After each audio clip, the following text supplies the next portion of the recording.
अनिकेत और अमिता एक दूसरे के सामने थे। उनकी नजरें एक दूसरे पर टिकी हुई थी। दक्ष की आवाज से दोनों होश में आते हैं। अरे क्या हुआ आप दोनों को? दक्ष अनिकेत से कहता है, डैड यही है रिद्धि की मॉम, अमिता आंटी, सॉरी माँ।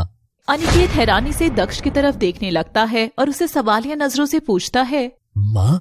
जी डैड, इन्होंने मुझसे कहा कि मैं इन्हें माँ बुलाऊं। वैसे ये रिद्धि की माँ है तो मेरी भी तो माँ ही है। अनिकेत अमिता की तरफ देखने लगते हैं जो पहले से उनकी तरफ देख रही थी। रिद्धि सबसे कहती है, कहीं चलकर बैठे, हम कब तक यहाँ खड़े रहेंगे? रिद्धि सही कह रही है, चलिए चलते हैं। रिद्धि और दक्ष जाने लगते हैं, लेकिन अमिता रिद्धि का हाथ पकड़ लेती है और उसे लेकर जाने लगती है। अरे क्या हुआ माँ? हम अभी इसी वक्त घर जा रहे हैं। घर पर क्यों? अभी तो बात भी नहीं। मैंने कहा ना हम घर जाएंगे, तुम्हें बात समझ नहीं आ रही? रिद्धि की आंखों में आंसू आने लगते हैं। वो दक्ष की तरफ देखती है जो अमिता जी के इस तरह के व्यवहार से खुद भी शॉक था। क्या हुआ माँ, आप ऐसे? अमिता जी उसकी बात बीच में ही काट देती हैं। चलो रिद्धि। वो उसका हाथ पकड़कर ले जाती हैं। दक्ष अनिकेत से कहता है, ये माँ को क्या हो गया? मैंने आज तक उन्हें ऐसे रिएक्ट करते हुए नहीं देखा। मैं भी जाता हूँ। दक्ष जाने लगता है, लेकिन अनिकेत उसे रोक लेते हैं। तुम कहीं नहीं जाओगे। पर कहा ना नहीं जाओगे, घर चलो। दक्ष को कुछ समझ नहीं आ रहा था, इसलिए वो चुपचाप अनिकेत के साथ घर चला जाता है। दूसरी तरफ रिद्धि अमिता जी के साथ घर पहुंचती है। अमिता जी अपने कमरे में जाने लगती हैं, लेकिन रिद्धि उन्हें रोक लेती है। 1 मिनट माँ, वहाँ मैंने कुछ नहीं बोला, लेकिन अब आपको बताना ही पड़ेगा कि बात क्या है। आपने ऐसे क्यों रिएक्ट किया?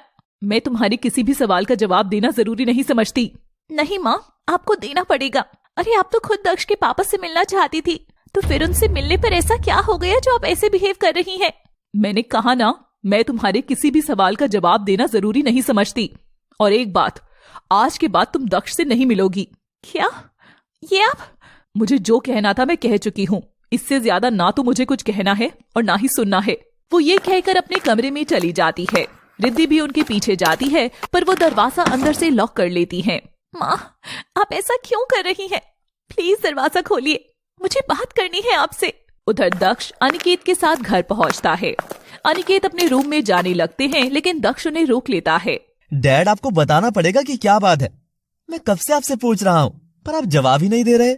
मुझे कोई जवाब नहीं देना है, बस एक बात कहनी है तुमसे। अपने और रिद्धि के रिश्ते को यही खत्म कर दो। अपने पिता के मुंह से ऐसी बात सुनकर दक्ष के पैरों के नीचे से जमीन निकल जाती है। वो एकटक उन्हें देखे जा रहा था। समझ नहीं आ रहा कि ऐसा क्या हो गया है जो आप ये कह रहे हैं। आप ही थे ना जो मुझे और रिद्धि को मिलवाना चाहते थे। इनफैक्ट इसके लिए आपने कितना कुछ किया अभी, और आज आप ही। मुझे जो कहना था मैं कह चुका हूँ, बेहतर होगा तुम इस बात को मानो। वो ये कहकर अपने कमरे में चले जाते हैं और दरवाजा अंदर से बंद कर लेते हैं। दक्ष जो ये सब हो रहा था बस देखे जा रहा था। उसे कुछ समझ नहीं आ रहा था। वो अपने कमरे में चला जाता है। उधर रिद्धि भी हताश होकर अपने कमरे में आ जाती है। इन सब में मैं रिद्धि को तो भूल ही गया। पता नहीं वहाँ क्या हो रहा होगा, फोन करता हूँ। दक्ष रिद्धि को फोन करता है। हेलो दक्ष। रिद्धि, तुम ठीक तो हो ना? और माँ, वो कैसी है? दक्ष की आवाज सुनकर रिद्धि का रोना आ जाता है। दक्ष, माँ ने अपने आप को कमरे में बंद कर लिया है। मेरे लाख पूछने पर भी वो कुछ नहीं बता रही। वो फूट फूट कर रोने लगती है। रिद्धि प्लीज, तुम रो मत यार, सब ठीक हो जाएगा। हम सब मिलकर ठीक कर देंगे। मैं तुम्हें ऐसे नहीं देख सकता। रिद्धि अपने आंसू पोंछती है और दक्ष से पूछती है, अंकल कैसे हैं? कुछ बताया उन्होंने? नहीं, कुछ नहीं बताया उन्होंने, पर तुम चिंता मत करो। मैं कल सुबह उनसे बात करूंगा और माँ से भी मिलने आऊंगा। नहीं नहीं, तुम प्लीज यहाँ मत आना। क्यों? वो माँ ने मना किया है। रिद्धि कुछ जवाब नहीं देती। उसकी आंखों में आंसू आ जाते हैं। मुझे भी डैड ने मना किया है, पर हम अपने प्यार को ऐसे हारने तो नहीं दे सकते। हम मिलकर हालात का सामना करेंगे। अब तुम परेशान मत हो। कल ऑफिस में मिलते हैं, फिर देखते हैं कि क्या करना है। I love you. I love you too. Phone disconnect होता है।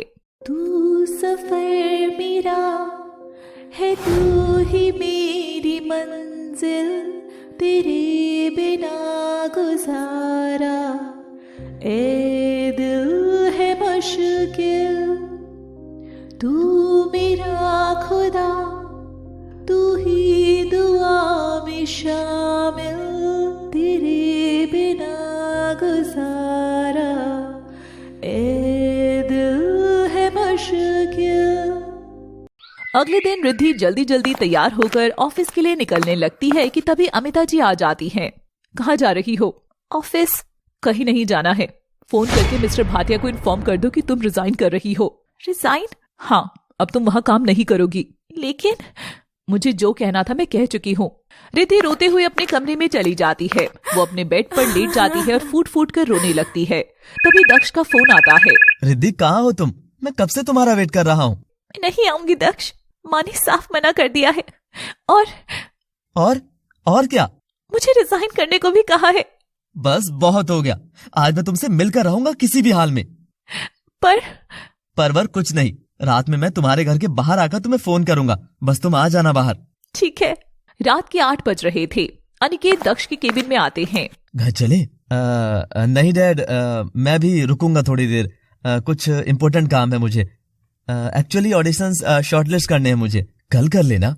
नहीं डैड, कल नहीं, आज करना जरूरी है। और वैसे भी रिद्धि नहीं है यहाँ, तो आपको टेंशन लेने की कोई जरूरत नहीं है। अनिकेत उसे देखते हैं और बिना जवाब दिए चले जाते हैं। दूसरी तरफ रिद्धि और अमिता जी डिनर कर रहे थे। दोनों बिल्कुल चुप थे। रिद्धि, ये देखो मैंने तुम्हारे लिए तुम्हारे फेवरेट नारियल के लड्डू बनाए हैं। मेरा मन नहीं है। अरे तुम्हें तो बहुत पसंद है ना? पसंद तो मुझे और भी बहुत कुछ है, जो कुछ वक्त पहले तक आपको भी बहुत पसंद था। लेकिन इंसान की पसंद बदलती रहती है, आप ही से सीखा है। रिद्धि चुप हो जाती है। आज तक तुमने मुझसे कभी ऐसे बात नहीं की। आपको बुरा लगा उसके लिए सॉरी, पर ये जो कुछ भी हो रहा है ना, मुझे कुछ समझ नहीं आ रहा। जो भी बात है आप मुझसे शेयर करिए ना। हम दोनों माँ बेटी के साथ साथ फ्रेंड्स भी तो है ना। प्लीज माँ। अमिता जी को जवाब